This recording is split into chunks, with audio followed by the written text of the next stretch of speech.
तुमचं आमचं परम असं भाग्य आहे. पण तुला आता छान आनंदाचा आहे. सत्संग करायचा मौका मिळतोय तुम्हाला आम्हाला.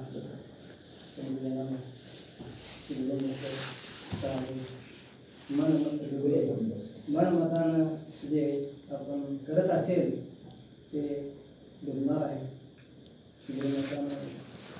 जो करेल ते करणार आहे. संत जनानो आपण तर ज्ञानी आहे. बघा या नावावरती चालून संत जनानो गुरुचा आदेश उपदेश पाळूया. संत जनानो संताशिवाय करणं उपाय नाही. संत जनानो आणि काही करा पण संतांची संगत केल्याशिवाय गत्यंतर नाही. माताजी बघा किती प्रयास करायला लागले तुमच्या माझ्यासाठी. संत जनानो जीवाकडं न बघता संत जनानो रात्र दिवस अहो रात्र कष्ट करून संत जनानो बघा या बऱ्याच थोड्यात सुद्धा संत जनानो सत्याला आवाज येऊन दूर दूरवरून महात्मा महापुरुष तुमच्या माझ्यासाठी येतात. संत जनानो याची कदर करूया. संत जनानो जीवनात संत जनानो संत वाचणारे आहेत. आपण त्याची कदर करूया आणि वारंवार संत जनानो वेळेत सत्संगला येऊन सत्संग करूया. आणि बाहेर सुद्धा ज्याला जमत असेल त्याने संत जनानो सत्संगाला जाण्याचा प्रयास करूया. संत जनानो या गुरुच संत जनानो गुणाद्वान देणं घेणं संत जनानो आपल्याकडे असेल तर आठवडाभर आपण मोबाईल चार्जिंग करतो. संत जनानो बॅटरी आणि तो मोबाईल चालतो. तसंच आपलं संत जनानो या भगवंतानं कॉम्प्युटर बनवलेलं आहे. ते कॉम्प्युटर सत्संगमध्येच चार्ज होतोय. संत जनानो गुप्त होऊ शकत नाही. संत जनानो दासला सुद्धा बोलण्यापुरतं न राहता कर्मामध्ये उतरावा आणि तुमच्या संतांचे चरणाची चरण धूळ होऊन संत जनानो संत प्रेमाने बोलूया. सत्संगजी प्रेमाने बोला. जसं निवेदन केल्याप्रमाणे आपल्या धुळे माताची गीताची सेवा देखील तद्नंतर गडदेव घ्यायची विचाराची सेवा घेतली. साठ संघाची प्रेमाने बोला.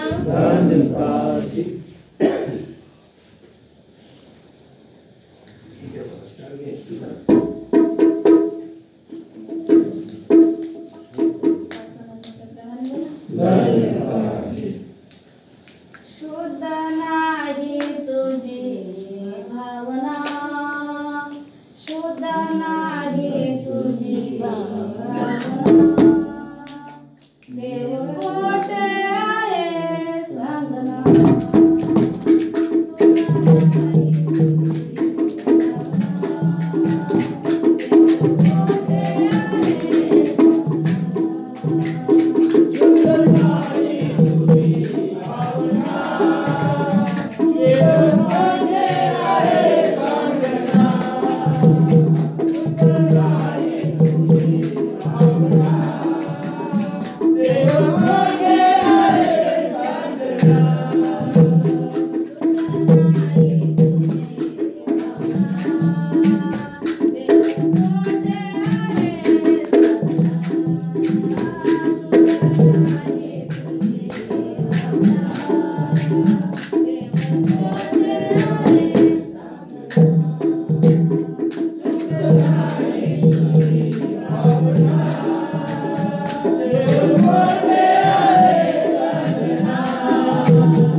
सारसंगतजी प्रेमाने बोला. जसं निवेदन केलं होतं तसं गडदेबाईंची विचाराच्या गीताची सेवा घेतली. तदनंतर पुढे निवेदनाप्रमाणे सारसंगतजी प्रेमाने बोला.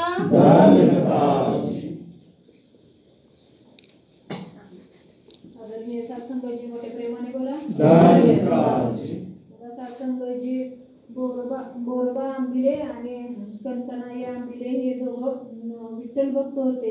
इतकी भक्ती करायची की देवाची आपण दिवस विठ्ठल भक्तीतच असायचे. पण त्यांनी देवाकडे कधीच काय मागितलं नसते. आपण साधं देवाकडे मागायचं झालं तर अगोदर देवाला म्हणतो की तुला 5 नारळ तोरण बांधतो पण माझं काम होऊ दे, तुला बोकड कापतो पण माझं काम होऊ दे. पण पूर्वी तसं काय नव्हतं की देवावर इतका विश्वास होता की देव भक्ताभक्ती धावत जायचं सारसंगतजी. मग एकदा काय झालं की ते दोघांना पण पुत्र नव्हतं. मग मूल नसल्यामुळं त्यांनी काय केलं की देवाकडे कधी मागितलं नाही की देवा मला मूल होऊ दे, की असं काही कधी सकट मागितलं नसते देवाकडं. मग त्यांची पत्नी असते बोरबांची, ती म्हणते की कणकणाई मला पण विठ्ठलाच्या दर्शनाला यायचं आहे. पण तो बोरबा आंबिले काय म्हणतात की विठ्ठलाच्या दर्शनाला ये पण देवाला काही मागायचं नसेल तर ये म्हणते. तर ते म्हणते की व मी तुम्हाला असं त्यांच्याकडून वचन घेते त्यांच्या पत्नीकडे की देवाकडे तू काही मागायचं नाही असं त्यांनी वचन घेतलेलं असते. ते पंढरीच्या वारीला जाते. वारीत गेल्यानंतर दोघांची चुकामुक होते. चुकामुक झाल्यानंतर का नाही कणकणाई गर्दीच्या रांगेतनं एकदम मंदिरात अशी देवापाशी जाऊन उभा राहते. पण बोरबा आंबिले पाठीमागा असते. त्यांची वाट बघत ती उभा राहिलेली असते. मग ती दोघांची भेट होते, दर्शन घेते. देव पण म्हणत असतो की आपल्याला काहीतरी ह्यांनी मागावं. पण हे दोघं त्यांनी वचन दिलं काय कणकणाई हे काहीच मागत नाही देवाला, शांत उभारून दर्शन घेत असते. मग त्यांनी दर्शन घेतल्यानंतर देव कणकणाई म्हणते की आपण तर वचन दिलं की देवाकडे काय मागायचं नाही, पण देवानं दिल्यानंतर आपण घ्यायला काय हरकत नाही म्हणते. मग देव स्वतःहून म्हणते असतो की तुम्हाला पुत्रप्राप्ती हो म्हणतो. असं सारसंगतजी काही दिवस गेल्यानंतर त्यांना एक पुत्र जन्मतो. तो पुत्र म्हणजे संत तुकाराम महाराज. सारसंगतजी त्यांनी जगाचं एवढं कल्याण केलं की आजपर्यंत पण त्यांची कीर्ती आहे. सारसंगतजी मोठ्या प्रेमाने बोला. सारसंगतजी प्रेमाने बोला. तदनंतर शेजाळ महात्माजी विचाराच्या गीताची सेवा घेतली. तदनंतर पुढे निवेदनाप्रमाणे सारसंगतजी प्रेमाने बोला.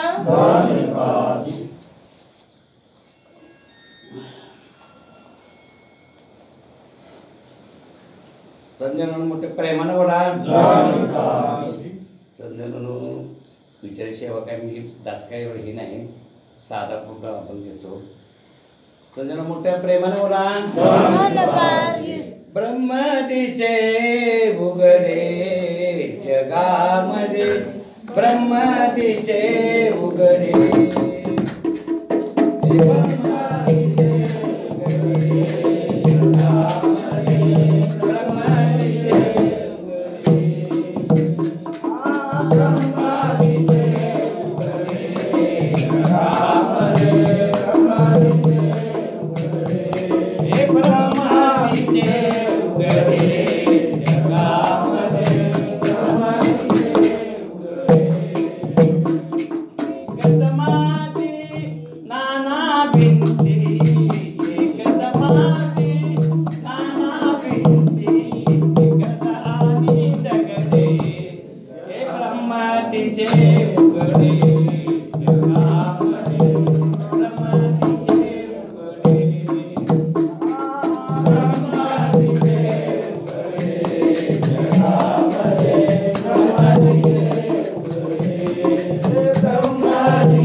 तदनंतर उत्तरेसर विचाराची सेवा घेतील. तदनंतर विचारबेनजी विचाराच्या विचाराची सेवा घेतील. 7 संख्येची. प्रेमाने बोला.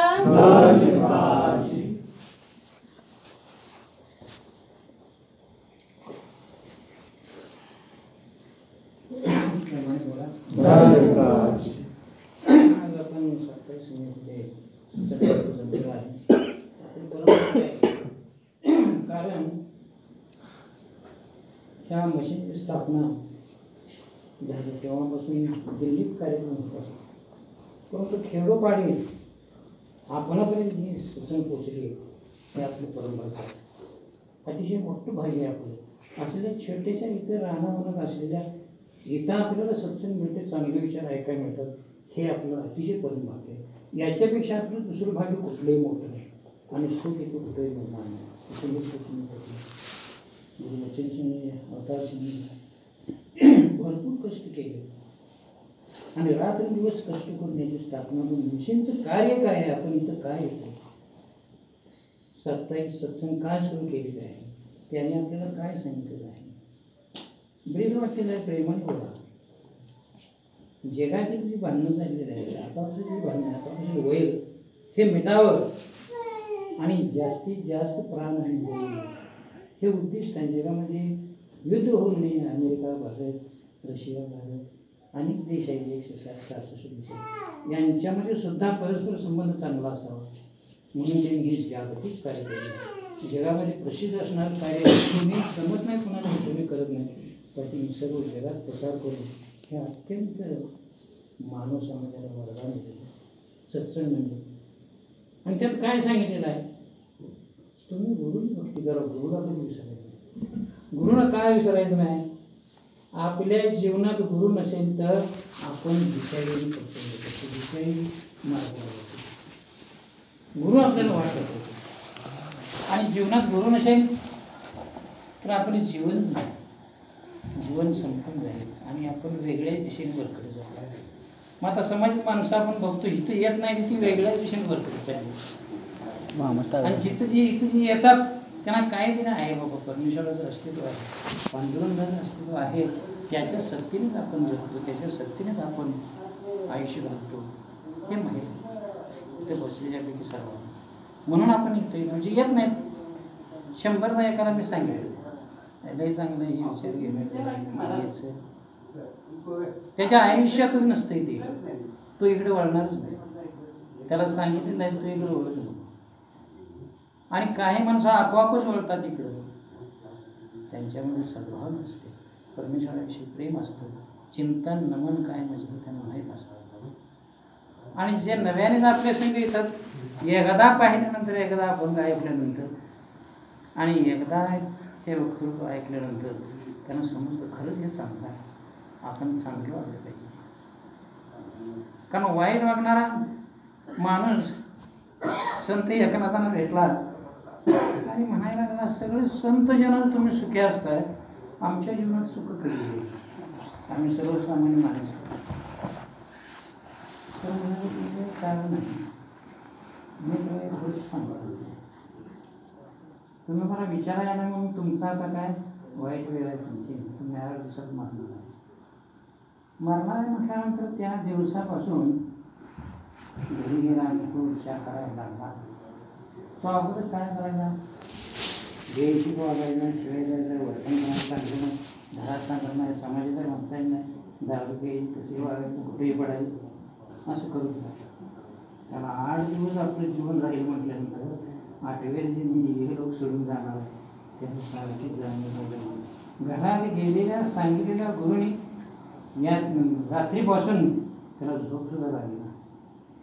सगळ्या नातेवाईक जायचं, भेटी घ्यायच्या, चांगलं बोलायचं, हात जोडायचं, वंदन करायचं, देवळात जायचं, घंटे वाजायचं, नमन करत बसायचं. असं इतका त्याच्यामध्ये बदल झाला आणि प्रत्येक क्षणाला विचार करायला लागला. घरातले सगळं चांगलं व्हायला म्हणाला, मी आता जग नाही आणि तुम्ही पण चांगलं व्हावे, तुम्ही कशी प्रेमाने व्हावं शिकवायला लागला, दुसऱ्यांनी मार्गदर्शन करायला लागला समाजातल्या माणसांना. आणि मी सुद्धा काय मारणार, जीवन म्हणजे काय, जीवनाला अर्थ नाही. आपण जन्माला तर एवढंच आपल्या हातात आहे आणि मला इथून आपल्या हातात नाही, जन्मातून हातात नाही. मग सर्वांशी तो प्रेमानं बोलला, नातेवाईकाशी, सगळ्या बायकोशी, मुलाशी, सगळ्याशी प्रेमानं बोलला. आणि 9वा दिवस उगवला. 9वा दिवस उगवल्यावर काय आता जाणार नाही. पण 9व्या दिवशी त्याला काय झालं नाही. 10व्या दिवशी नाही, कारण 12व्या दिवशी संत माझ्याकडे विचारायला, काय महाराज तुम्ही सांगितलं म्हणता 4 दिवस यायला झाले. तू इथून माझ्यापासून गेल्यानंतर काय काय केलंस? देवाची प्रार्थना केली, लोकांना चांगलं बोललो, मुलांना चांगलं बोललो, नातेवाईकांना चांगलं बोललो, समाजात माणसांनी चांगलं बोलायला बोललो, नामस्मरण केलं, प्रार्थना केली. मग म्हटले आहे तुला परमेश्वराची आता जाणीव झाली म्हणून तुझं मरण चुकलं. मरण तुला येणार पण ते म्हणून प्रत्येकाने ह्याचं सांगण्याचं तात्पर्य लक्षात ठेवायचं. भगवंताच्या हातात आहे आपला मृत्यू, आणि ती वेळ चुकवण्याची सुद्धा प्रचंड ताकद आपल्या सद्गुरूपाशी आहे. म्हणून सद्गुरूचं नेहमी आपण काय केलं पाहिजे, चिंतन म्हणून केलं पाहिजे. आता दुसरी सुद्धा कथा आहे, पण इथं वेळ नाही. प्रेमाने बोला. संगतजी प्रेमाने बोला. निवेदन केल्याप्रमाणे माताजी विचाराच्या गीताची सेवा घेतली. तदनंतर लक्ष्मण पाटोळेची अभंगाची सेवा घेतली. सात संगतजी प्रेमाने बोला.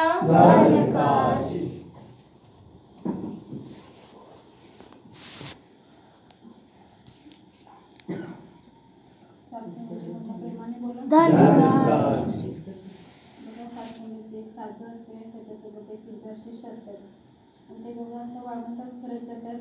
आणि जाता जाता त्यांना म्हणजे उन्हाळ्याचे दिवस असतात तरी खूप तहान लागते.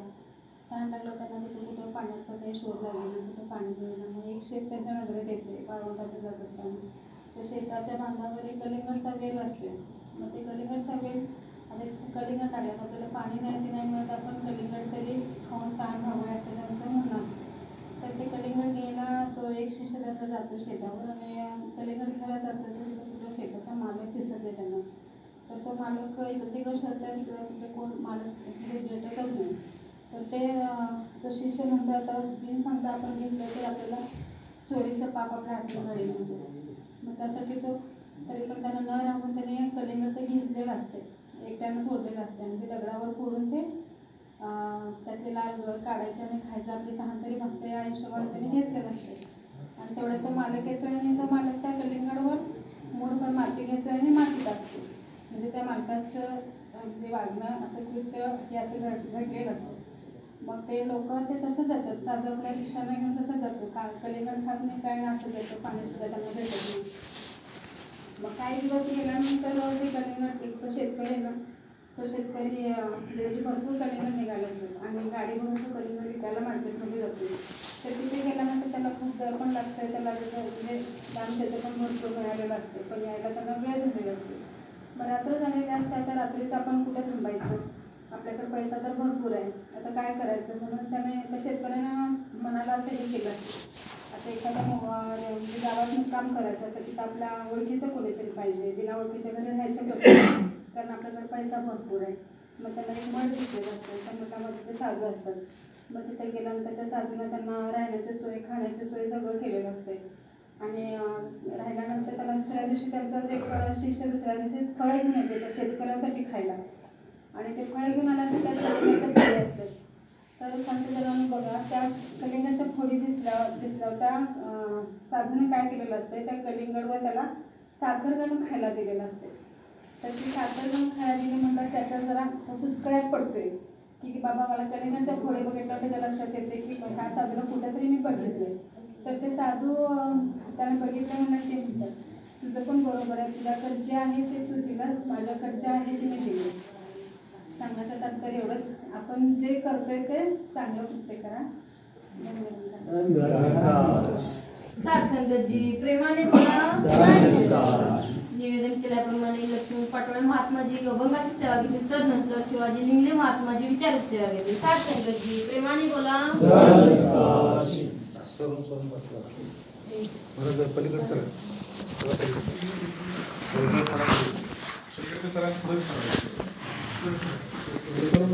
प्रेमाने बोला.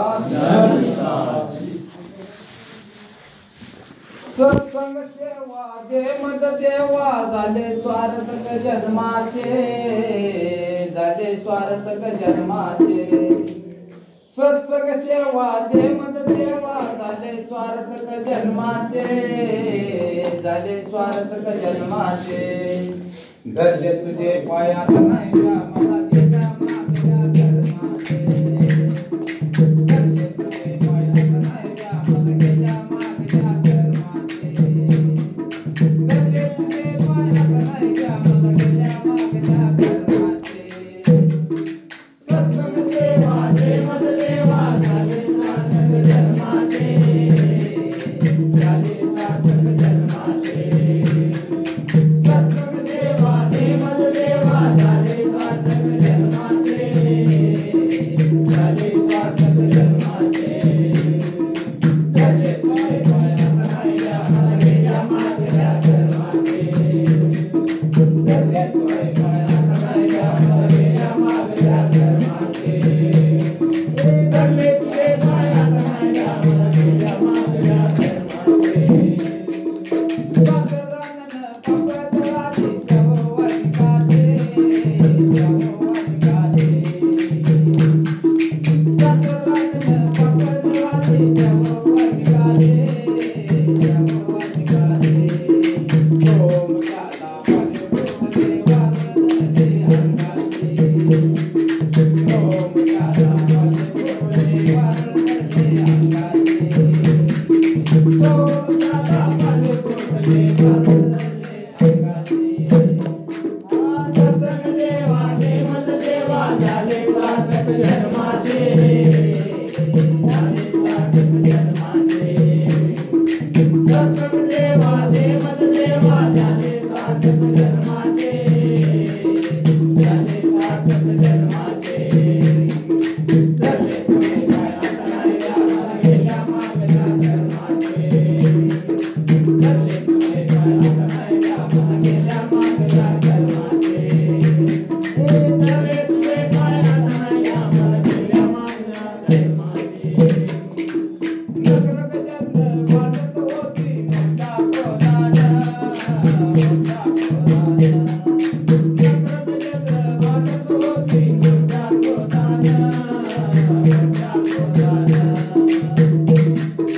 तोंडावरती स्वार बोलणं एका तोंडाला दोघांचे तोंडावरती स्वार बोलणं एका तोंडाला दोघांचे तोंडावरती स्वार बोलणं एका तोंडाला दोघांचे सत्संग सेवा दे मद देवा झाले सार्थक जन्माचे झाले सार्थक जन्माचे सत्संग सेवा दे मद देवा झाले सार्थक जन्माचे झाले सार्थक जन्माचे धरले तुझे पायात नाही मला गेल्या मागल्या धर्माचे धरले तुझे पायात नाही मला गेल्या मागल्या धर्माचे धरले तुझे पायात नाही मला गेल्या मागल्या धर्माचे सूर्यवंशी रमतमध्ये केवळ माया भक्ताची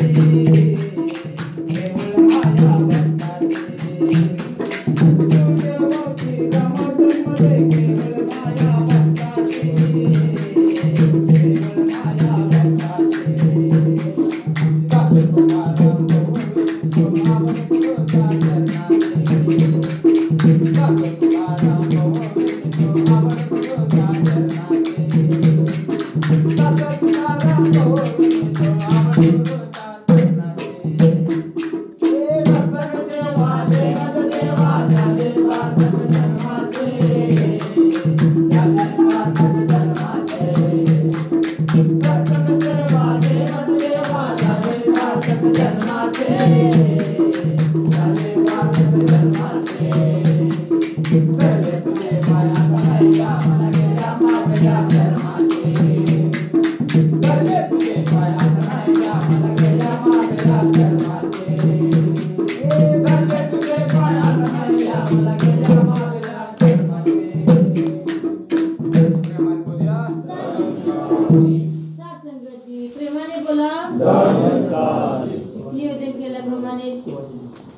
बेडगे महात्माजी विचाराची अथवा गीताची सेवा केली. तदनंतर बाबासाहेब पाटोळे महात्माजी त्यांचं ध्यानाचं होतं. सात संगतजी प्रेमाने बोला.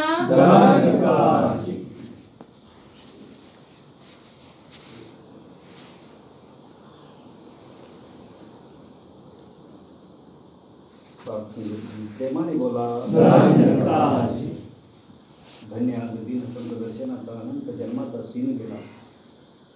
सात संगतजी, आजचा दिवस धन्य म्हणण्याचं कारण म्हणजे या संत महात्म्यांचं, या देवी देवतांचं दासला दर्शन होतंय, म्हणून आजचा दिवस हा धन्य आहे. कारण संत जणू प्रत्येक संत महात्मे तुम्हाला आम्हाला सद्गुरूविषयी समजावतात. मगाशी सरांनी सांगितलं, संत जणू गुरु केल्याशिवाय मार्ग सापडत नाही. पण जगामध्ये गुरु अनेक आहेत. जगामध्ये गुरु अनेक आहेत. कोण तंत्र गुरु आहे, कोण मंत्र गुरु आहे, कोण विद्या गुरु आहे, कोण अविद्या गुरु आहे. परिमोक्षदाता सद्गुरू वेगळाची मंदिर आहे. आपल्या जीवनामध्ये मोक्षदाता सद्गुरू असणं गरजेचं आहे. कारण का संतजन, जो या मोहमायेचा क्षय करतो असा तो सद्गुरू, तो सद्गुरू. मोहमायेचा जो क्षय करतो तो सद्गुरू. सद म्हणजे सत्य, गु म्हणजे अंधार, भू म्हणजे प्रकाश. अंधारातून प्रकाशाकडे नेणारं जे ज्ञान देतो तो सद्गुरू. मग संतजन, आता संत महात्म्याने अभंग घेतला. संतजन, सद्गुरू सेवा देमज देवा, सार्थक केले जन्मास. धरले पाय मी आता नाही भ्या मला, गेल्या मागल्या कर्माचे. संतजन, ज्यावेळी मी सद्गुरूचं चरण धरेन त्यावेळी मागलं जे कर्म मी केलेलं आहे त्या कर्माची मला भीती नाही आहे. कारण सद्गुरूची मूर्ती ही संतजन केवळ दयावान आहे आणि माफ करणारी मूर्ती सद्गुरूची. गुरुला संतजन, तुम्ही आम्ही गुरु केला. गुरु संतजन गुरुगुरतो, गुरु गुरुगुरतो, पण सद्गुरू गुरुगुरत नाही. संतजन पोटाशी धरतो, चुकीला माफ करतो, तो सद्गुरू असतो. पुढं संत महात्म्यांनी सांगितलं, संतजन, दासी मी होते राणी मी झाले, जगात वैवाट बोलायची. मी दासी होतो पण आता राणीपद मला सद्गुरूपासून आलं. मग संतजन, हे पद देणार जे ज्ञान आहे ते ज्ञान संतजन सद्गुरूच्या चरणापाशीच मिळतं, इतर कुठं मिळत नाही. संतजन, मग संतजन, संत महात्म्यांनी तुम्हाला मला बऱ्याच वेळा सांगितलेलं आहे. संतजन, प्रत्येक संत महात्म्यांनी आपल्या अभंगाद्वारे, विचाराद्वारे संतजन तुम्हाला आम्हाला या सद्गुरूविषयी, या ब्रह्मज्ञानाविषयी सांगितलेलं आहे. संतजन, महात्माजींनी मागाशी सुंदर अभंग घेतला होता. संतजन, ब्रह्मदिशे उघडे, जगामध्ये ब्रह्मदिशे उघडे. संतजन, त्यांनी 4 कडवे घेतले, पण 4ही कडव्यात संतजन एकाचाच आधार घ्यायला सांगितला. एकच माती, एकच सोने, एकच तंतू. बरोबर आहे की महात्मा? एकाचाच आधार घ्यायला सांगितला. संतजन, आपला तो देव एक खरा, माया आटीला बसा. आपला तो एक देव खरा. मग एक जो आहे तोच हा निर्गुण निराकार परमात्मा आहे. म्हणून संतजन, एक तूही निरंकार तुम्हा आम्हाला घोष वाक्य दिलेलं आहे.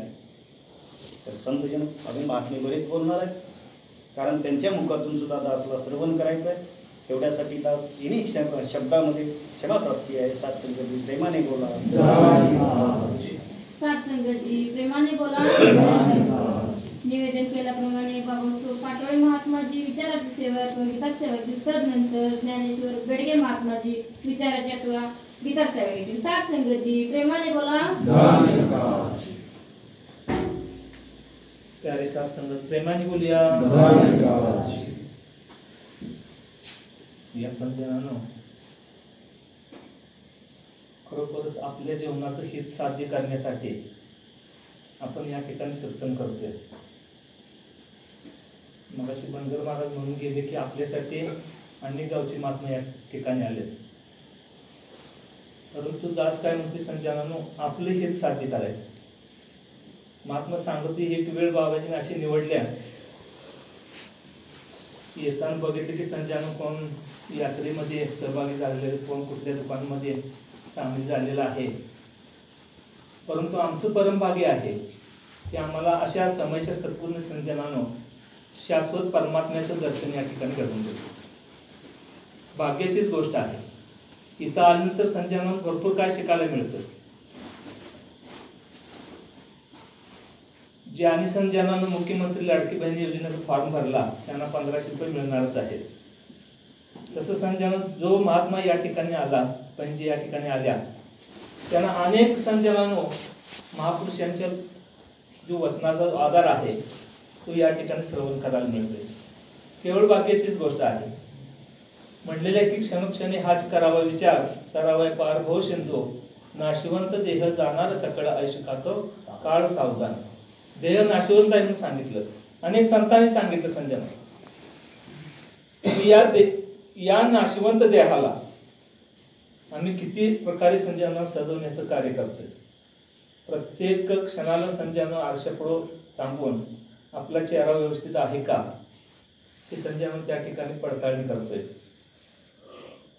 परंतु नाशिवंत देह जाणारा सकळ आयुष्य खातो काळ सावधान. काळ संजना प्रत्येकाच्या मानवरती बसलेला आहे.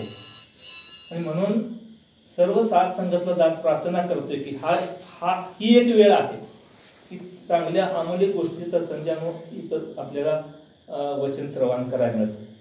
बाहेर जगामध्ये संजन बघितलं तर कोणी कोणाला विचारत नाही. खरोखरच आपलं परमभाग्य आहे की अशी वेळ सद्गुरूंनी निवडलेली आहे. या वेळेचा सदुपयोग केला पाहिजे.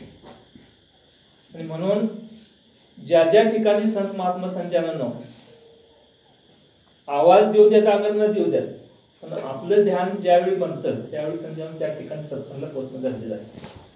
मी इथं संजन 1500 रुपये वाटायला लागल्यात, मी जर आलो नाही तर ती मला मिळणार नाही. तर ती वाटण्याचं कार्य संजन गुरु करायला लागलेलं आहे. तर या तुम्ही आम्ही या गोष्टीमध्ये सामील होऊया आणि जीवनाचं कल्याण करूया. प्रेमाने बोला, साठ संघाची प्रेमाने बोला. निवेदन केल्याप्रमाणे ज्ञानेश्वर बेडगे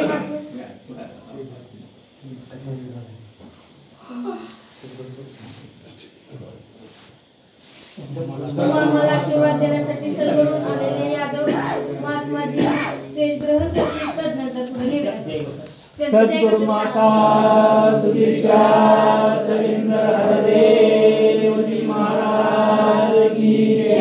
निरंकारी राजमाता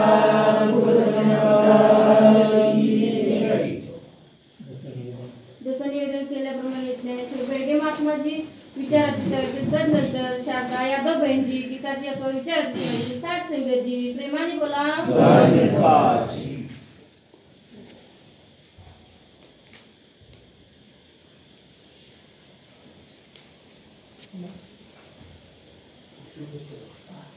सासंगी मोठ्या प्रेमाने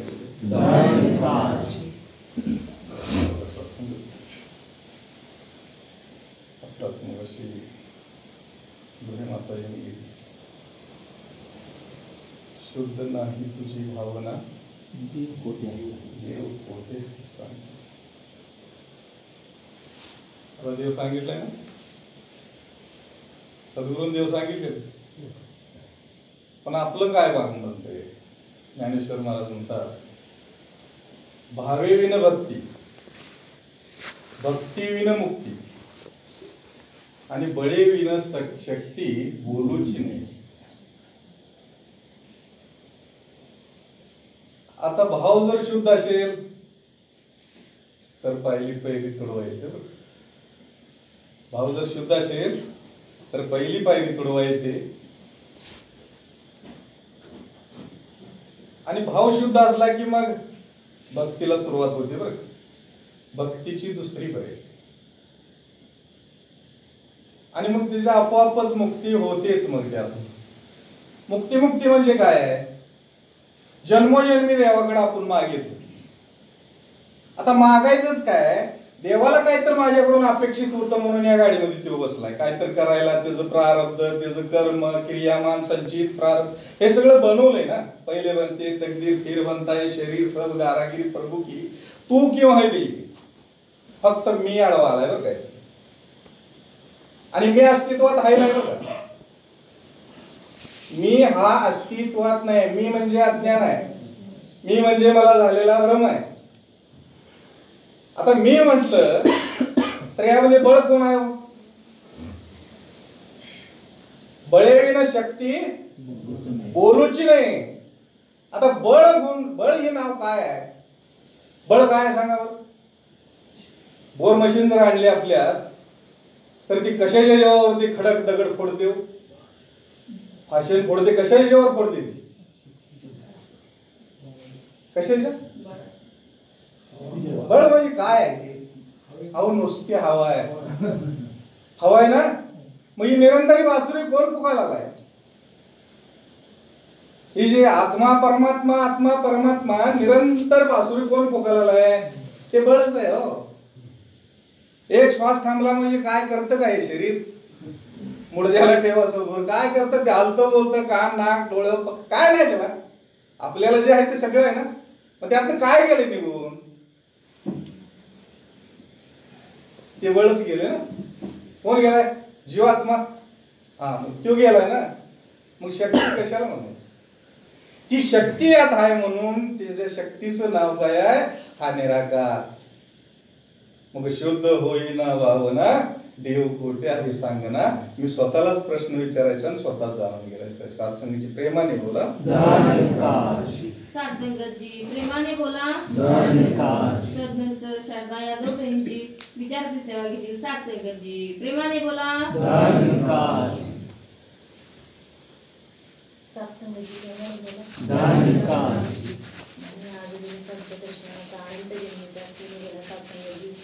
बऱ्याच दिवसानंतर किंवा बऱ्याच महिन्यानंतर दासीचं येणं झालं सत्संगाची. तर तुम्ही संत मायवंत कृपावंत दासीला आशीर्वाद द्यावा की प्रत्येक साप्ताहिक सत्संगात दासीने तो पोचावं सत्संगाची. तर बघा सत्संगाची म्हटलेलं आहे की आग लगी आकाश में जर्जर गिरे अंगारे संत नव्हते जगत में तो जल मरदा संसार. खरोखर सत्संगाची जर पूर्वीचे साधू संत जर नसते तर सत्संगाची हे ब्रह्मज्ञान नसतं. आणि हे ब्रह्मज्ञान नसतं तर सत्संगाची आज तुम्ही आम्ही साधू संतांच्या संगतीमध्ये बसलो नसतो सत्संगाची. कारण सत्संगाची आज जसं तांदळामधून आपण खडे वेचून बाजूला टाकतो सत्संगाची, तसंच सत्संगाची आज सद्गुरूने तुमची आमची निवड केल्या सत्संगाची की हे तुमचं आमचं परम भाग्यच आहे सत्संगाची. कारण सत्संगाची गावाची लोकसंख्या किती जरी असेल तर सत्संगाची त्यातून काही थोडके मोजकेच लोकांना सत्संगाची तर संतांचा संघ आज प्राप्त होते सत्संगाची. खरोखर सत्संगाची पूर्वजन्माची पुण्य आहे. आम्ही आज या संतांच्या संगतीत येऊन बसलोय सत्संगाची. कारण मनुष्याच्या जन्मामध्येच येऊन सत्संगाची तुम्हाला या प्रभू परमात्म्याची प्राप्ती करता येते. ब्रह्मज्ञान घेता येतं सत्संगाची. म्हणूनच सत्संगाची आज जगाची अवस्था बघितली तर काय आहे सत्संगाची. आज जगामध्ये काय काय घडतंय सत्संगाची. पण तुम्ही आम्ही भाग्यवान आहे की आज तुम्ही आम्ही ह्या क्षणाला या घडीला या संतांच्या संगतीत बसतोय. हा संतांचा संघ आज तुम्हाला प्राप्त होतोय सत्संगाची. तर बघा सत्संगाची इकडे तिकडे वेळ न घालवता सत्संगाची कारण सत्संगाची म्हटलेलं आहे की सत्संगाची कल इतनी फुर्सत न मिलो तो क्या करोगे, कल इतनी मोहलत न मिली तो क्या करोगे, रोज कहते हो कल से सत्संग सेवा सुमिरन करूंगा, कल आके ही न फिरी तो क्या करोगे. सत्संगाची विचार करण्याची गोष्ट आहे की सत्संगाची आज झोपणं तुमच्या आमच्या हातामध्ये आहे सत्संगाची, पण उठवणं सत्संगाची त्या निराकाराच्या हातामध्ये आहे सत्संगाची. म्हणून सत्संगाची संसारामध्ये न गुरफटता सत्संगाची जास्तीत जास्त सत्संगाची या प्रभू परमात्म्याच्या सत्संगाची ध्यानामध्ये राहिलं पाहिजे. साधू संतांच्या संगतीमध्ये राहिलेलं पाहिजे सत्संगाची. तरच तुमच्या आमच्या जन्माचं सार्थक आहे सत्संगाची. तर या सत्संगाची सद्गुरू माताजींना हीच अरदास करूया की माताजी जसं ज्ञान दिलंय तसं ध्यान द्या. त्या ध्यानानुसार आमचं कर्म द्या सत्संगाची.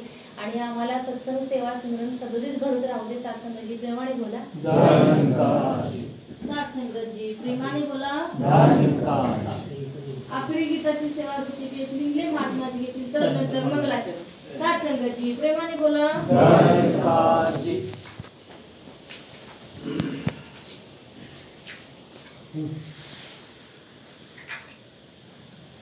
सत्संगाची मोठ्या प्रेमाने बोला.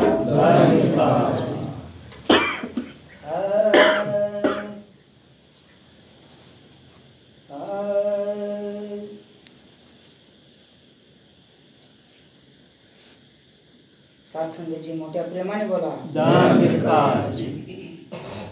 भाग्यवंता घरी भजन पूजन भाग्यवंता घरी भजन पूजन भाग्यवंता घरी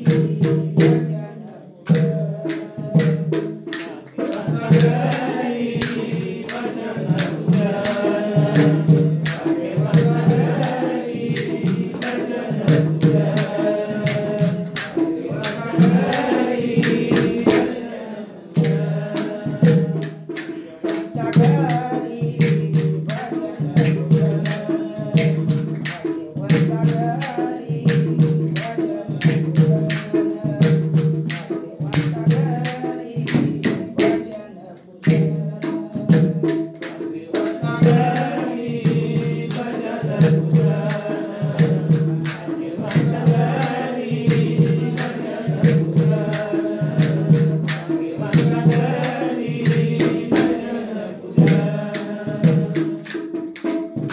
सत्संगाची मोठ्या प्रेमाने बोला सगळ्यांची नाव आता मंगलाचरणात सात संगतजी प्रेमाने बोला हे समर्थ परमात्मा हे निर्गुण निरंकार तू करता है करता तू सबका कण कण में है बस रहा तेरा रूप अपार तीन काल है सत्य तू मिथ्या है संसार घट घटवासी हे प्रभु अविनाशी करता दयास तेरी हो सदी भवसागर से पार निराकार साकार तू जग के पालनहार है बेअंत महिमा तेरी दाता परमपार परम पिता परमात्मा सब तेरी संतान भला करो सबका प्रभु सबका हो कल्याण भला करो सबका प्रभु सबका हो कल्याण। गुरुर्ब्रह्मा गुरुर्विष्णु गुरुर्देवो महेश्वरा गुरुर्साक्षात् परब्रह्म तस्मै श्री गुरवे नमः तस्मै श्री गुरवे नमः तस्मै श्री गुरवे नमः। देवत्वर म्हणावा की गुरुत्वर म्हणावा आधी नमस्कार कोणासी करावा समर्था वाटे देवाहून सद्गुरु थोर जयाच्या कृपे भेटे हार गुराजवीर जयाच्या कृपे भेटे हार गुराजवीर।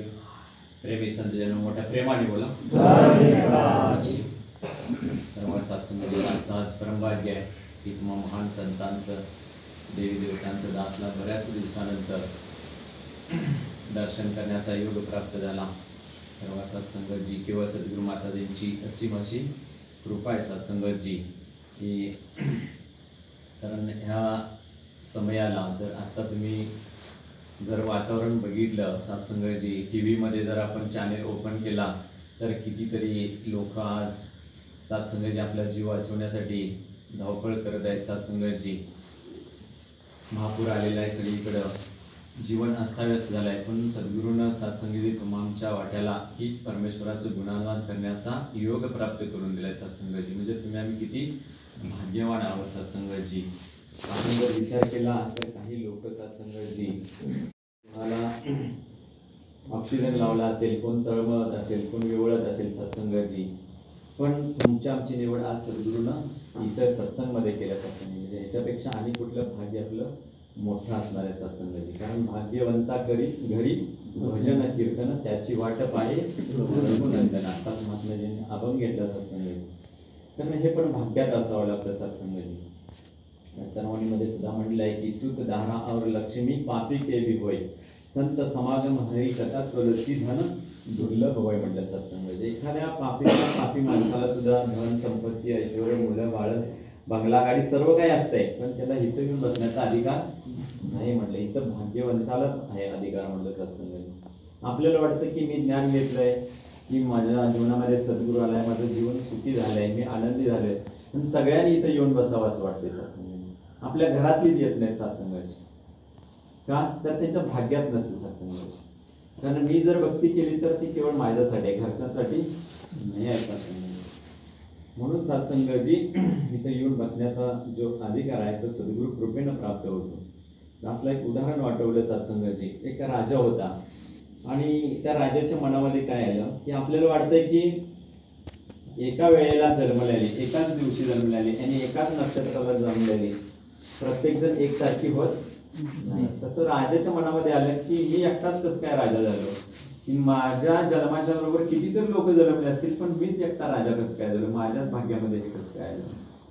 तर सत्संगाने त्याला असा प्रश्न पडला आणि मग त्यानं काय केला, आता हा प्रश्न पडल्यावर त्यानं म्हटलं आता कोणाला तरी विचारलं पाहिजे. म्हटलं हा म्हणजे असं कसं काय नियोजन असतं हे परमात्म्याचं. तर सत्संगाजी तो एका ऋषीकडे गेला आणि तो म्हणाला की माझ्या वेळेनुसार, माझ्या जन्मतारखेनुसार कितीतरी जन्माला आले असतील पण मलाच राजा म्हणून का निवडले याचं मला उत्तर पाहिजे. म्हणला मला या प्रश्नाचं उत्तर शोधण्यासाठी मी आलोय म्हणला सत्संगाजी. त्यावेळेला तो ऋषी म्हणला की तुला ह्या प्रश्नाचं जर उत्तर पाहिजे असेल तर अमुक एक ठिकाणी जा, तिथे ती व्यक्ती आहे म्हणला आणि त्या व्यक्तीला जाऊन भेटल्यानंतर तुला त्या प्रश्नाचं उत्तर मिळेल. सत्संगाजी राजा शोधत त्या व्यक्तीकडे गेला सत्संगी. तर व्यक्ती सत्संगी ती काय करत होती, ती सत्संगाची कोळसं खात होती, कोळसं. राजा म्हटला ह्याच्याकडे तर मला पाठवलंय माझ्या प्रश्नाचं उत्तर देण्यासाठी आणि हा काय उत्तर देणार, हा तर कोळसं खायला.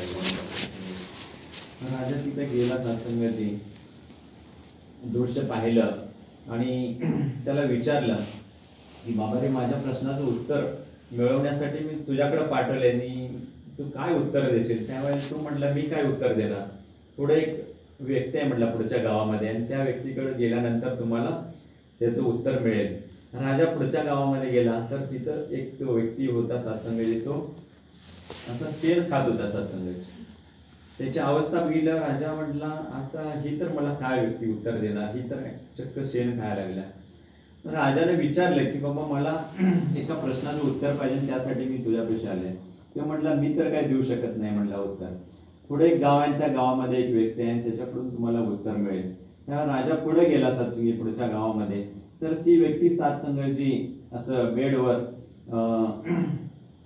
पडलेली होती सत्संगाची, शरीर जीर्ण झाले होतं, अंगामधून सगळं असं सत्संगाची जखमा झालेल्या होत्या, अशा अवस्थेमध्ये पडलेलं होतं सत्संगाची. मग राजा तिथे गेला आणि त्याला विचारला सत्संगाची की मी असं माझ्या प्रश्नाचं उत्तर मिळवण्यासाठी आलोय आणि आता तुमच्यापाशी लास्ट आलोय, तर मला ह्या प्रश्नाचं उत्तर पाहिजे.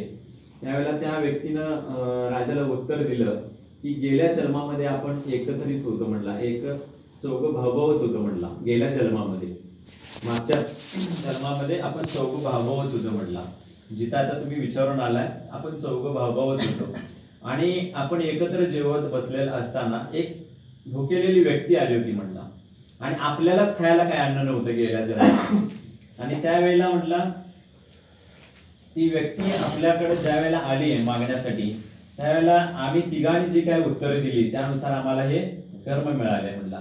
त्यावेळेला त्या पहिल्या व्यक्तीनं उत्तर दिलं होतं जी कोळसा खात होती, त्यानं मागितल्यावर अन्न मागितल्यावर क्षमा याचना केल्यावर तो म्हटला तुला ह्यातलं देऊन आम्ही काय कोळसा खाऊ काय म्हटला सत्संगाची, आम्हालाच कमी पडतंय आम्ही काय कोळसा खाऊ काय म्हटला. तो त्याच्या कर्मानुसार ते तिथं कोळसा खाण्याच्या ह्याच्यामध्ये भाग्यामध्ये आलं त्याच्या. तर दुसऱ्या व्यक्तीनं त्याला म्हटलं तर आम्ही काय शेण खाऊ काय म्हटलं तुला देऊन सत्संगाची, तर ते त्याच्या पाट्याला ते आलं. आणि तिसरा व्यक्ती असंच काहीतरी बोलला होता त्याला, म्हणजे वाईट कर्म म्हणून त्याला ते प्रायश्चित्त मिळालं. पण जो राजा होता ना ह्यानं आपल्या घासातला घास काढून त्याला दिला होता म्हणून तो राजा झालाय म्हटलं सत्संगाची. म्हणजे मागाशी गीत घेतलं बघा सत्संगाची की शुद्ध नाही तुझी भावना, सांगा देव कोठे आहे ना. भावना शुद्ध पाहिजे सत्संग. आपण जे एखादं कर्म करणार आहे, दान पुण्य करणार आहे, त्याच्यामध्ये आमची भावना स्वच्छ पाहिजे सत्संगाची. एखादा भिकारी आपल्या दारामध्ये येतो सत्संगाची, त्यावेळेला आपण असं नाही म्हणायचं की तुला काय धड धाकट आहे, तर आपण खायला काय झालं. त्याच्या कर्मानुसार तो आलेला असते. आपल्याला देव वाटलं द्यायचं, अगर गप बसायचं, तो जातोय ना सत्संग. आपण एखादं तोंडातून शब्द काढला तर आपण त्या कर्माला धनी होते सत्संग, पापाला धनी होते. काय बोलायचं नाही, आपल्याला द्यायचं आहे ना देऊन टाका, नाही द्यायचं तर गप बसा सत्संग. जर आपण वेळ आपलं काहीतरी बोललं तर त्याचं जे पाप असतं ते आपल्यावर येते सत्संग. म्हणून मुखातून असं काही निंदा करायची नाही, नफरत करायची नाही सत्संगाची. हे आपल्या गुरुची शिकवण आहे. म्हणून आपली जी भावना आहे ना, कुठल्या पण गोष्टी मग सत्संगाची आपली जी भावना आहे ती शुद्ध पाहिजे सत्संगाची. तर त्याचं काहीतरी आपल्याला आउटपुट चांगलं मिळणार आहे सत्संगाची. जसं की आपण सत्संग जी आता शेतामध्ये पेरणी करायची, त्यावेळेला आपण काय करतो सत्संगाची, दुकानात 2000 रुपयाला पिशवी जरी असली 2 किलोची तरी पण आणून घालतोय का, तर त्यातनं चांगलं उत्पन्न यावं म्हणून सत्संग. घरात मस्त पोतं भरलेलं असते सत्संगाची, पण त्यातलं घालत नाही. काय उद्देश असते आपला की त्यातून आउटपुट काहीतरी मिळावं, उत्पन्न मिळावं. तसंच सत्संगाची आपण एखादी सेवा करत असताना, कार्य करत असताना निस्वार्थपणे करायचं. त्याच्यामध्ये चांगला सात्विक भाव ठेवून जर कार्य केलं तर सत्संग त्याचं निश्चित चांगलं फळ आपल्याला मिळतंय सत्संगाची. म्हणून संत काय म्हणतात की सेवा धर्मी पुण्य आहे, सांगे सका श्री हरी, देवांचाही देव करतो भक्तांची चाकरी. म्हणजे काय सांगितलं आपल्याला, सेवा करा म्हणून सांगितलं. मग तनानं मनानं आणि धनानं सेवा करता येते सत्संगाची आपल्याला. तनानं म्हणजे सत्संगाची शरीरानं, जिथं आपल्याला आवाज येईल, आज गुरुचा आवाज येईल, बाबा इथं सत्संग आहे आणि वेळेत पोचा आणि हे कार्य करायचं आहे, तिथं ग्राउंड स्वच्छ करायचं आहे, मंडप घालायचा आहे, हे करायचं आहे सत्संगाची, तर तिथं आपण पोहोचलं पाहिजे. तर त्याला तनानं सेवा म्हणायचं, म्हणजे शरीरानं. आणि मनानं म्हणजे सत्संगाची, आता दास इथं आज पोहोचला, का पोहोचला असेल तर महात्म्यांनी फोन केला, महात्मानी फोन केला आणि गेल्या वेळेला पण फोन केला होता शुक्रवारी महात्माजींनी. दास बाहेर होता, दासचं ध्यान नव्हतंच गेल्या वेळी. महात्माजींना नो गॅरंटी सांगितलं होतं, पण आज महात्माजींना वचन दिलं होतं खऱ्या अर्थानं पोहोचणार म्हटलं तर सत्संगी पोहोचलंच पाहिजे. कारण गुरु काय करतो की एखाद्या गाठातून आपल्याकडून वचन काढून घेतो सत्संगाचे, आणि फक्त आपण वचन द्यायला शिकलं पाहिजे. पूर्ण करणारा ते असते, आपल्या हातात काय नाही, पोचायचं पोचवायचं सगळं त्याच्या हातात आहे सत्संग. पेडगे महात्माजींनी फोन केला, दास कवठे मंगळमध्ये होता सेतू कार्यालयामध्ये सकाळी, आणि महात्माजींना दासने फोन केला होता की तुमची उद्या मॉर्निंगला सेवा आहे आणि पोचा लवकर. महात्माजी इथं सेवा लावून टाकली. मग गुरु असं काम करतो, आपण एखाद्याला जर जागृत केलं तर गुरु सत्संगी ते मनानं सेवा झाली. म्हणजे इथं काय पैसा खर्च करायचा का, काय करायचं काय नाही सत्संगी, फक्त एखाद्याला प्रेरित करायचं आहे. महात्माजी आज सत्संगला या, महात्माजी आज दर्शन द्यायला या, सत्संगी फक्त ही मनानं सेवा झाली. ह्याला म्हणायचं मनाची सेवा. ही पण फार मोठी सेवा आहे सत्संग. एखाद्याला प्रेरित करणं, चांगल्या कार्याला लावणं फार मोठी भाग्याची सेवा आहे सत्संग. ही झाली मनाची. आता धनाची, धनाची म्हणजे पैशाची सत्संगाची. यथाशक्ती आपल्याला जे पण काय होते त्या पद्धतीनं गुरु कार्यामध्ये जर आपण सेवा केली तर गुरु आमच्याकडं, आम्ही गुरुकडे 1 पाऊल गेलं तर गुरु आमच्याकडे निश्चित 10 पावले येते. पण पेरलं तर उगवणार आहे सत्संगी. आम्ही जर पेरलंच नाही आणि जर अपेक्षा केली तर मिळणार नाही सत्संगी. म्हणजे पहिला पेरलं पाहिजे, मग ते तन रूपानं असू दे, म्हणजे शरीरानं असू दे, मनानं असू दे आणि धनानं असू दे. प्रत्येक गोष्टीतनं आम्हाला जर बरकत पाहिजे असेल, सुखी समृद्धी जीवन पाहिजे तर ह्या तिन्ही गोष्टींनी सेवा आम्हाला करायला पाहिजे. समजा आम्ही शेतात गेलो, एकदा बी पेरलं आणि पेरल्यानंतर काढायला गेलो तर काय उत्पन्न मिळेल का? नाही. काय करायला पाहिजे, त्याला खत घालायला पाहिजे, भांगलन करायला पाहिजे आणि पाणी पण सोडायला पाहिजे. या तिन्ही गोष्टी केल्या तर आम्हाला ते उत्पन्न देणार आहे. तसं गुरुने आपल्याला हे 3 कर्म दिल्या, सत्संग, सेवा आणि नामस्मरण सत्संग. आणि तनानं मनानं धनानं सेवा करायला सांगितलं सत्संग. मग सत्संगच का करायची, कारण सत्संगामध्ये काय, सत्याचा जो संघ आहे त्याला सत्संग म्हटलं सत्संग. एक व्यक्ती होता आणि एका महापुरुषाकडे गेला आणि ते म्हटला, महाराज महापुरुषजी माझं भविष्य सांगा म्हटला, माझं भविष्य सांगा म्हटला. मग समोरचे महात्मा म्हणले, तू कुठल्या कुठल्या लोकांच्यात बसतोय, तुझी काय काय संगत आहे तेवढं सांग, मग तुझं भविष्य सांगतो. म्हणजे आपल्या संगतीनुसार आपलं भविष्य बनणार आहे सत्संग. आम्ही जर दारुड्याच्या संगतीमध्ये गेलो तर आम्ही दारू प्यायला शिकणार, भविष्य सांगायला काय लागणार नाही सत्संगती. दरोडेखोराच्या चोराच्या टोळीमध्ये गेलं तर चोरच होणार, त्याला काय भविष्य सांगायची गरज. साधू संतांच्या संगतीत गेलं तर साधू संतच होणार सत्संगती, काय भविष्य सांगायला लागणार. तसं संतांच्या संगती मनोमार्ग गती आकळावा श्रीपती येणे पंते म्हटलं सर. जर संतांच्या संगतीत येऊन बसलं तर इथं आम्हाला चांगलेच विचार ऐकायला मिळणार आहे, वाईट काय मिळणारच नाही सचिन. बघा इथं आता आपण 2 तास आले, आपल्या मनामध्ये काय विचार आहे का बघा, घरातला काही सुद्धा नाही. केवळ साधू संतांचं सत्संग श्रवण करायला मिळतं. घरातलं काही सुद्धा आठवत नाही, डासलं तरी आठवत नाही सत्संग. दुकानला कुलूप घातलंय किंवा नाही, पोरं गेल्यात किंवा काय नाही सत्संग. पुढं महात्मा काय सांगायलाय ह्याच्याकडे ध्यान असते सत्संग. आणि आपण काय करायला पाहिजे, तर ही जी मनाची अवस्था आहे ना ही तर पूर्ण संपली जाते सत्संगाची. जी आपली आसक्ती आहे इथं मिटली जाते सत्संगाची. मोक्ष कशाला पडलाय, मोहाचा क्षय होणे म्हणजे मोक्ष. मनुष्य आज दुःखी काय आहे की त्याच्या मनामध्ये इतकी आसक्ती आहे, त्याला मोह आहे प्रत्येक गोष्टीचा. हे मिळायला पाहिजे, ते मिळायला पाहिजे, माझं ते माझं आणि दुसऱ्याचं ते पण माझं. ह्याच्यामुळे दुःख आहे सत्संग.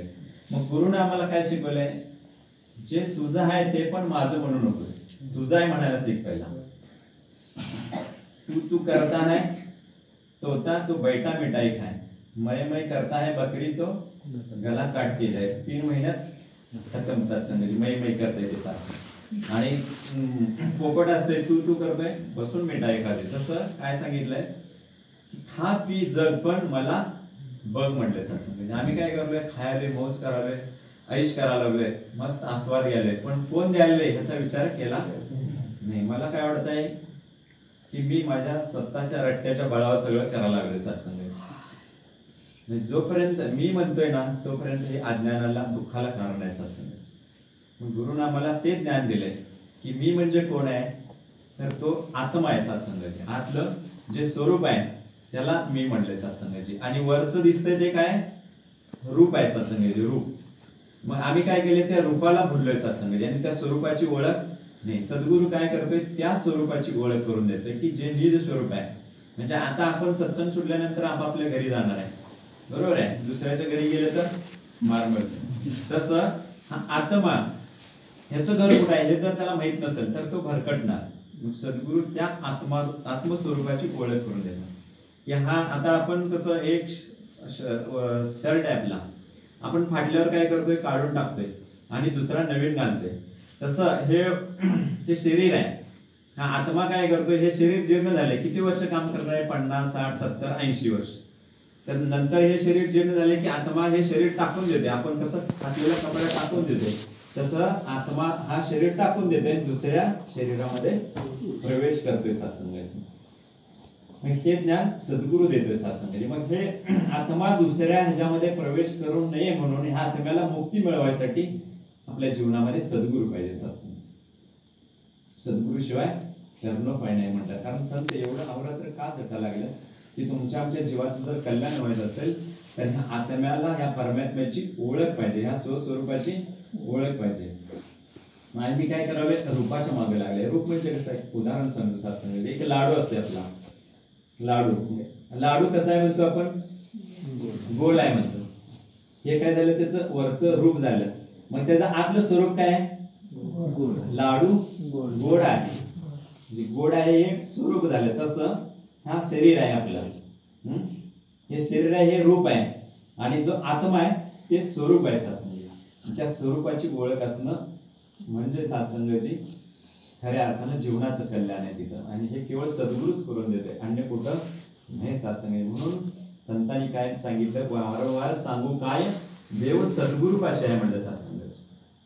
सद्गुरूच त्या निज स्वरूपाची ओळख करून देऊ शकतो. गुरु कुठलाही देऊ शकत नाही. का, कारण गुरु फक्त काय करतो, अंधारातून प्रकाशाकडे नेतो, पण हा निज स्वरूपाची ओळख करून देत नाही. गुरु म्हणजे अंधार. अंधार म्हणजे काय, अज्ञान सत्संगाची.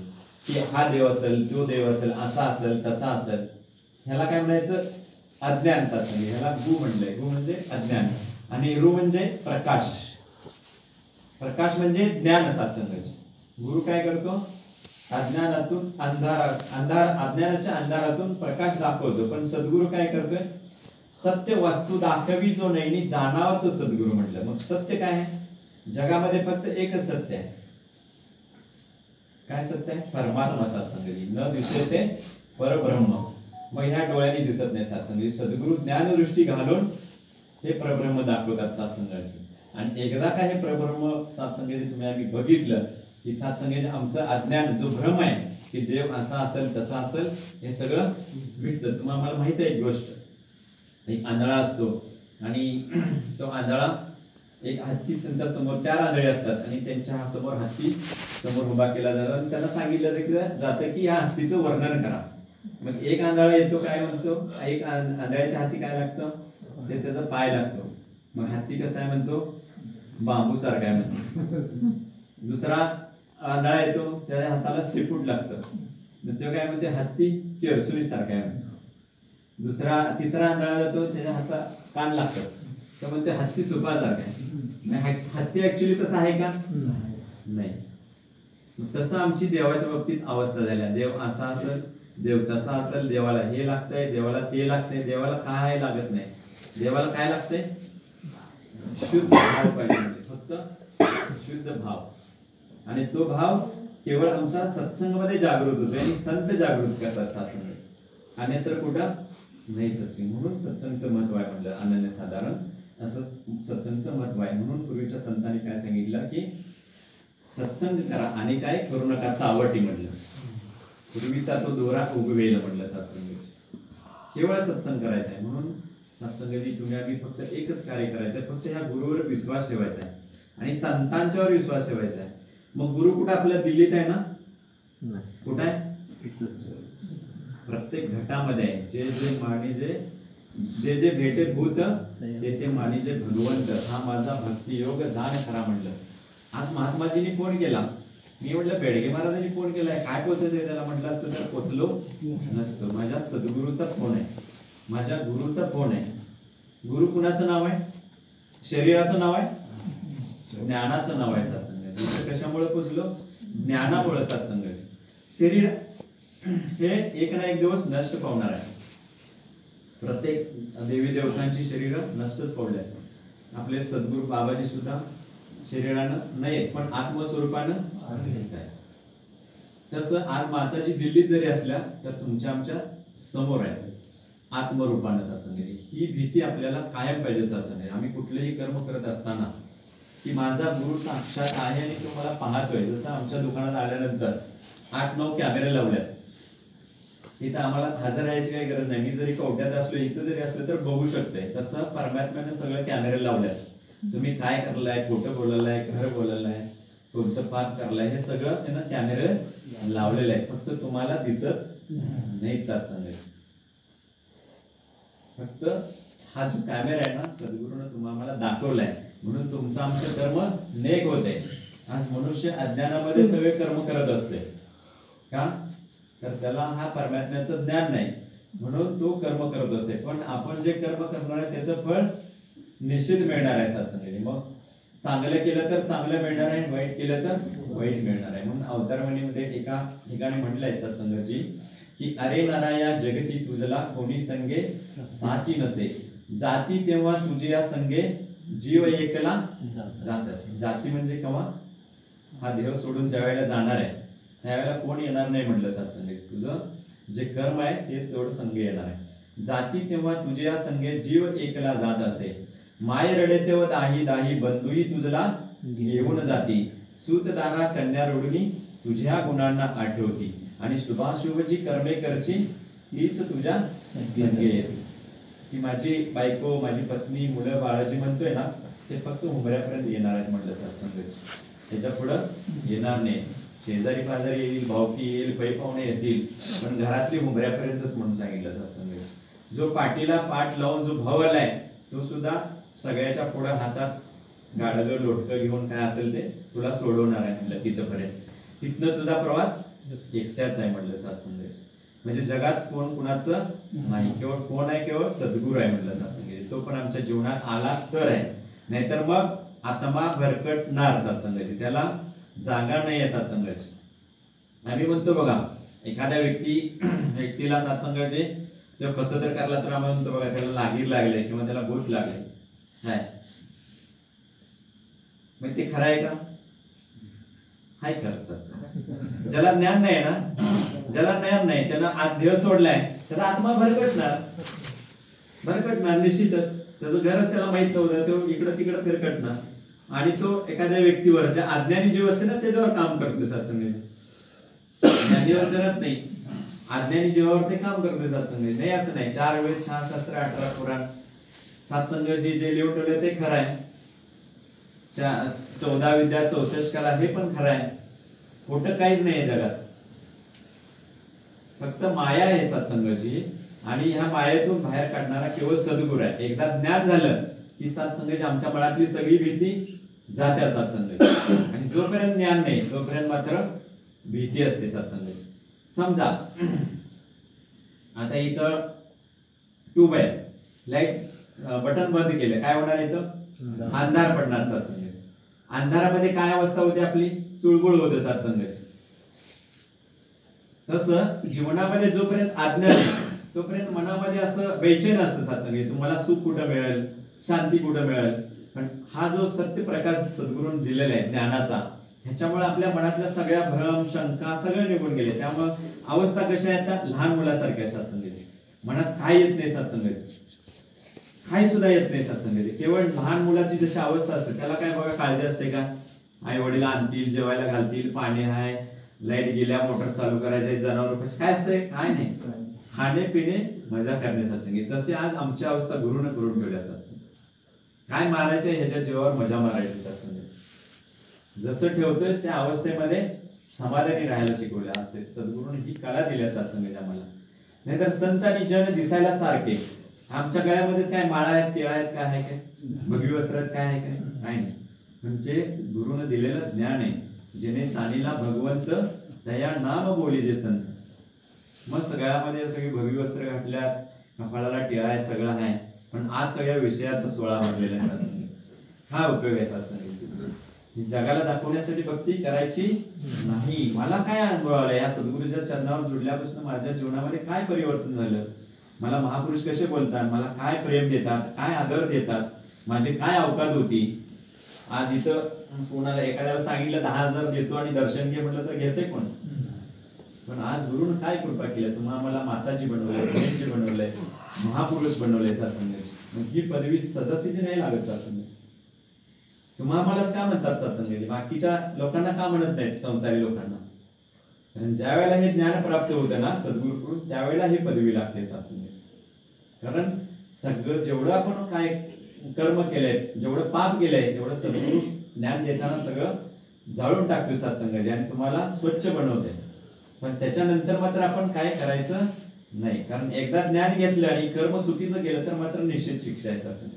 डबल शिक्षा असते. कसं? तर एक सत्संग जे ट्रॉफिक होतं आणि त्या ट्रॉफिक मधनं 2 प्रवासी जात होते. एक तर वकील होता सत्संगाची आणि त्याला तो सिग्नल तोडला. म्हणजे सिग्नल लागल्यावर थांबायचं असते, तर आपलं सिग्नल तोडून गेला. ट्रॉफिक वाल्यानं सिटी मारली आणि थांबवलं त्याला.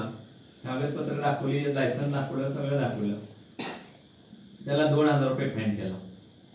आणि दुसरा एक अडाणी होता, त्याला पण सिग्नल तोडला, त्याला फक्त 100 रुपये केलं.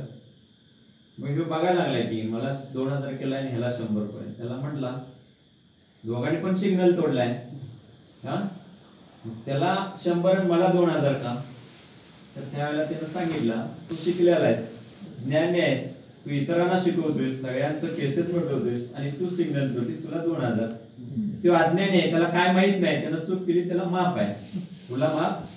तसं तुम्ही आम्ही ज्ञान घेतलंय, सद्गुरू केलाय जीवनामध्ये, आता जर चुका केल्या तर माफ नाही. म्हणून कायम न्याय याचं स्मरण पाहिजे सत्संग.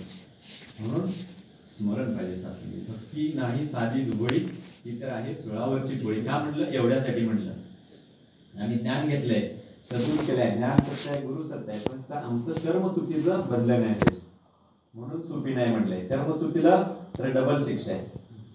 अज्ञान असतात तर काय माफ झालं असतं, म्हणून सोपी नाही म्हटलंय. आणि कर्म जर चांगलं केलं तर एकदम सोपे आहे सत्संग. मग आज प्रत्येकाचे लक्ष आपल्याकडे आहे सत्संग. नंतर तुमचं निरंकारी मिशन लय भारी आहे, कार्यक्रम लय छान होतात, सुंदर विचार असतात, पण तुम्ही काय येत नाही, आम्हाला वागायच होत नाही. सर्व म्हणतात आम्हाला वागायच होत नाही. मग सत्संगाची जर आपल्याला वागायचं होत नसेल तर तुम्हाला चूक येणार नाही.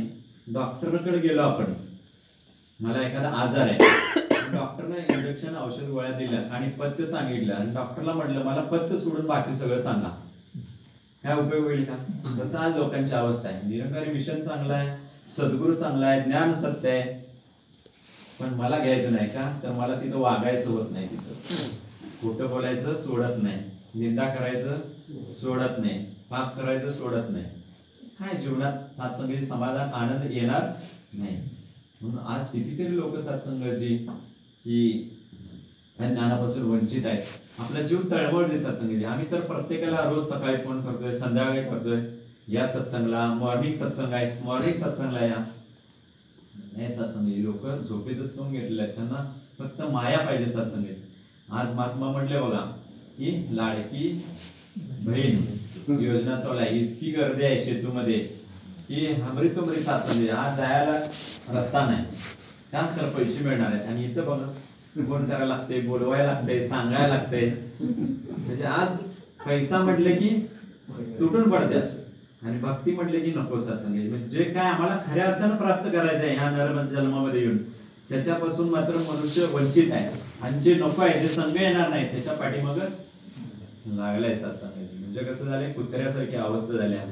कुत्र्याच्या तोंडात काय असते, भाकरी एक असते आणि ते पाण्याजवळ जाते, त्याला काय असते, पाण्यात दोन दिसतात आणि ते घ्यायला जाते पाण्यातली आणि ते दोन्ही पण टाकून बसते. तशी आमची अवस्था झाल्या. मनुष्य जन्म मिळालाय आम्हाला योगायोगाने, सद्गुरू पण मिळालाय, पण आम्ही काय करतोय, गफलत मध्ये सत्संगाची हा मोहमायाच्या पाठीमागे लागतोय आणि सगळंच गमावून बसते सत्संग. सत्संगाची दासला पण आशीर्वाद द्या. दास बोलता बोलता बरंच काय बोलला, जर चुकीचं काय शब्द गेले असेल तर दासला उदाहरण त्यामुळे माफ करा. म्हणजे काय चांगले विचार गेले असतील, मला पटले असतील तर माझ्या सद्गुरू माऊलीचे समजून ते आचरणात आणण्याचा प्रयत्न करा. आणि सत्संगाची दासला अखेरच्या श्वासापर्यंत महासंतांचं चरण धूळ बनण्याचा आशीर्वाद द्या. सद्गुरूचे जे जे वचन येत आहे ते केवळ माझ्यासाठी येत आहे हा भाव दासच्या मनामध्ये कायम असावा. आणि ते येणारं वचन आहे ते पहिला दासनं झेलावं सत्संगाची, तर जीवनामध्ये खरी वर्तन आहे सत्संगाची. तर दास सद्गुरू मात्यांच्याकडे पण हीच अरदास कामना करतोय. माताजी तुम्ही जसं आम्हाला ज्ञान दिलंय तसं परिपूर्ण ध्यान द्या आणि आमच्याकडून सत्संग सेवा आणि नामस्मरण प्रत्येक क्षणाला आमच्या मुखातून करून घ्या सत्संगाची. आणि जे काही तर तनानं मनानं धनानं काय कमजोर असेल, दुःखी असतील सत्संगी, काय संतांच्या मध्ये काय उणीव असतील, त्या मातांनी तुम्हीच करता करीत आहात. की झाडाचं पान सुद्धा तुमच्या सत्तेशिवाय हलत नाही, तर तुम्हीच करता करीत आहात. संत महात्म्यांना त्यांच्या परिवारांना सुखी आणि समाधानी ठेवा. आणि हे जे काही गुरुचं कार्य आहे त्या गुरुचं कार्य पुढं पुढं नेण्यासाठी हा जो काय परिवार आहे संत परिवार, यांनाही ते शक्ती द्या, बळ द्या. सत्संगाची मोठ्या प्रेमाने बोला.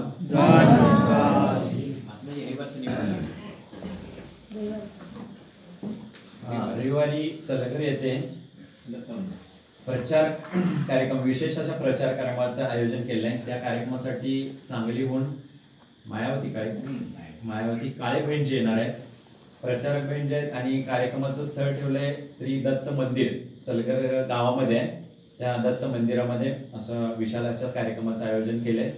आता भवनमधून कार्यक्रम बाहेर घेतलाय, कारण प्रत्येक भागाभागामध्ये आपल्याला प्रचार करायचा आहे हे ज्ञान पोहोचवण्यासाठी. तर तुम्ही संत महात्मा माता बहिणजींनी सर्वांनी तिथे येऊन सद्गुरूचा आशीर्वाद प्राप्त करायचा. तुम्ही मोठ्या प्रेमाने बोला. संध्याकाळची जाईल 7 ते 9.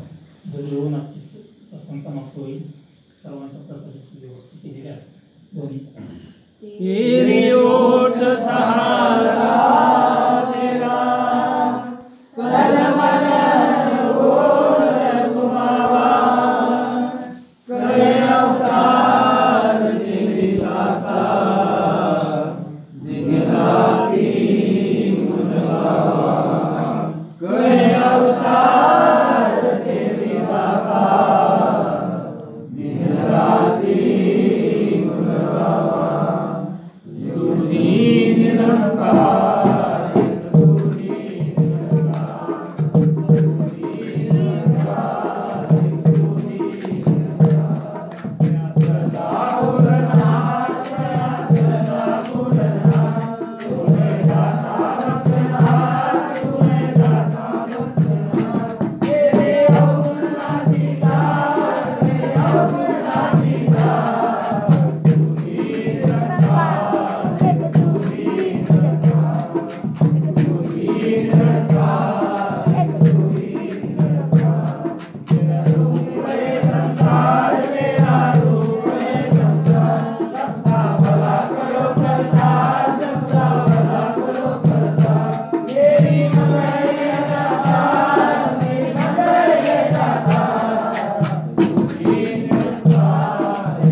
सिलिंडर हरदे